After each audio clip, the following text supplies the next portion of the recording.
बिस्मिल्लाहिर्रहमानिर्रहीम। सूरतुल बक़रह मदनिया। सूरतुल बक़रह को सूरतुल बक़रह क्यों कहती हैं, इसकी वजह तस्मिया क्या है। बक़रह का माना गाय या बैल, दोनों माने इसके आते हैं। ऐसी सूरत जिसमें गाय का वाक़या मज़कूर है।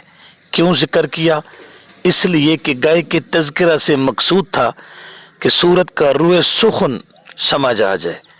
सूरत का रूए सुखन कि सिर्फ अल्लाह की इबादत करो, यहूद की तरह गाय की इबादत न करो।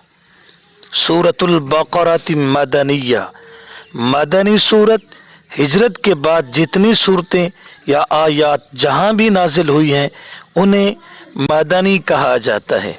इस सूरत की बड़ी फजीलत है।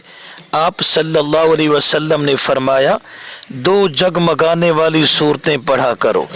क़यामत के दिन ये दो सूरतें ऐसे आएंगी जैसे दो बादल या दो साहिबा या दो परिंदों के झुंड हैं, और जो लोग इनको बकसरत पढ़ते हैं ये दो सूरतें पढ़ने वालों पर साहिबा और शड की तरह होंगी और अपने पढ़ने वालों की तरफ से झगड़ा करेंगी।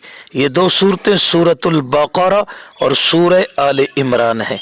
आप सल्लल्लाहु अलैहि वसल्लम ने फरमाया, ये दो सूरतें पढ़ा करो, इनका पढ़ना बाइस बरकत और छोड़ना बाइस हसरत है, और बातिल कुव्वतें इसका मुकाबला नहीं कर सकती। मुस्लिम शरीफ। आप सल्लल्लाहु अलैहि वसल्लम ने फरमाया, जहाँ सूरह बक़रह पढ़ी जाए वहाँ से शैतान भाग जाता है। मुस्लिम शरीफ।